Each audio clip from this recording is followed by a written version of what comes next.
Thank you. Please be seated. The Cabinet Secretary for ICT, my friend Eliud Walo. The CS for Education, my friend Ezekiel Machogu. The Principal Secretary for Higher Learning and Research. Your Excellency the Governor of my home county, Mwalimu Mutahi Kahiga. Charge the Affairs of the United States, Mark Dillard, the Vice Chancellor of this great institution, Professor Kioni, the Semiconductor Technologies Limited Chief Executive Officer and Managing Director, Anthony Kithinji, the Member of Parliament for Nyeri Town Constituency, the Honorable Duncan Maina Madenge, other members of Parliament present, STL fraternity, distinguished guests, ladies and gentlemen. I'm excited to preside over the launch of the Alburan, a product of the Semiconductor Technologies Limited, here at the prestigious Dedan Kimathi University of Technology. This is one of the most advanced semiconductor manufacturing systems designed in Africa. It is a demonstration that we have the potential of leading the continent in all aspects of technology, in driving sustainable development towards the Kenya we want and the Africa we want, where nobody is left behind. I'm particularly delighted that this milestone is achieved in Nyeri, my motherland, where I was born and brought up. This means that the young people in this region have an added advantage in accessing better technical support if they align their digital startups to this innovation. Ladies and gentlemen, I allow the partnership between the Dedan Kimathi University of Technology and the STL in realizing this milestone.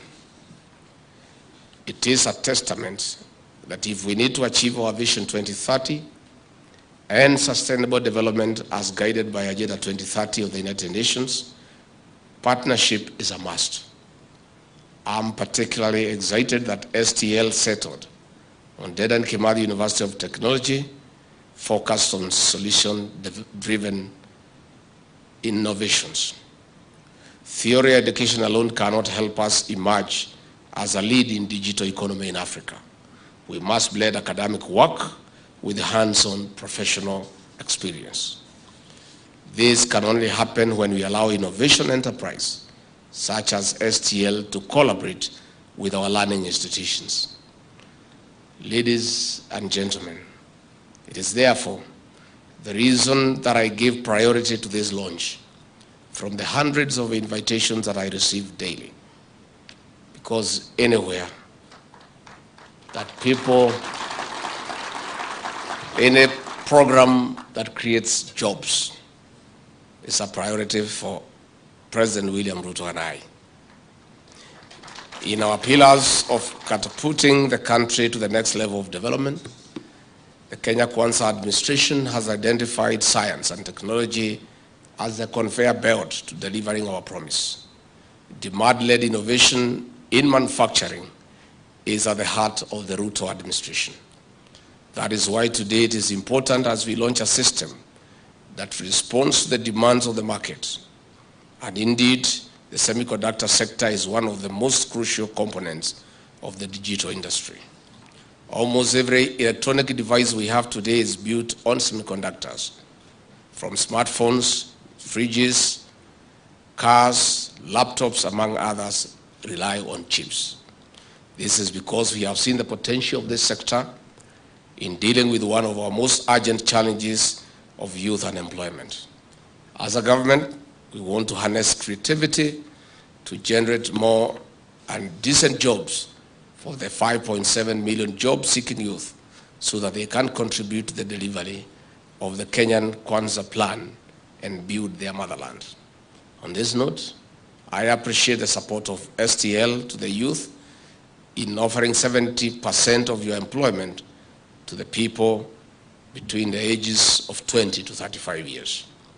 His Excellency President William Ruto and I will offer the requisite support to our learning institutions, development partners and friends in creating jobs and other opportunities for the people of Kenya. I also seize this opportunity to thank the United States government for the support and partnership.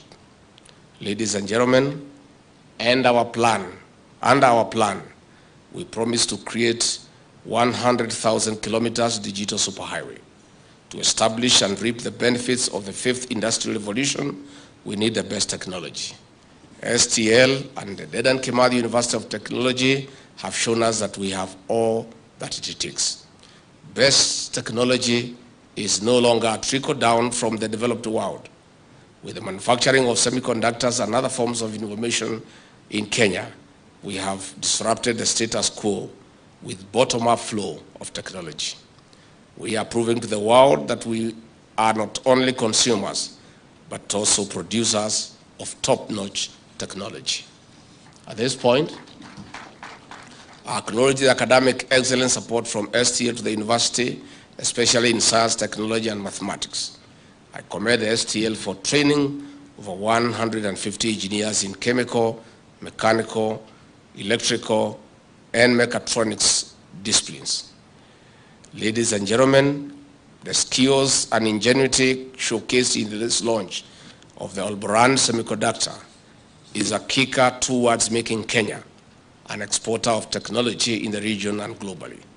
In return, this will build the reputation of our nation as a leader in solution-driven innovation, attracting more foreign investment, especially by tech giants, into the digital economy. With such efforts, I can already see the Silicon Savannah across the bridge.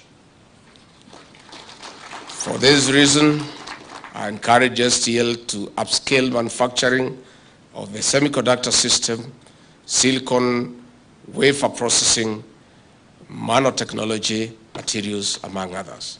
As we also grow in technology, digital threats linger. This calls for strong cybersecurity infrastructure. Ladies and gentlemen, as we struggle with climate change, drought, food and water shortages, and other forms of challenges, I encourage the STL and Dedan Kimathi University of Technology to work closely with key players, especially in the agricultural value chain, for improved production. As I conclude, I implore STL to accelerate knowledge transfer to other leading institutions in specialized areas of bigger and better reach. I am aware that your strategic plan envisages expansion to 5 centers in Kenya by 2024 and 3 others regionally by the year 2026. Count us in that plan. With those very many remarks, ladies and gentlemen, I wish you the very best in this venture. Merry Christmas, happy holidays, and a prosperous year 2023. Asanteni sana. Just in conclusion, is to say how excited we are. As we went round the labs, we were so moved when we see our young people, young engineers below the ages of 30 driving this initiative. I want to say our young engineers, congratulations, and I have no doubt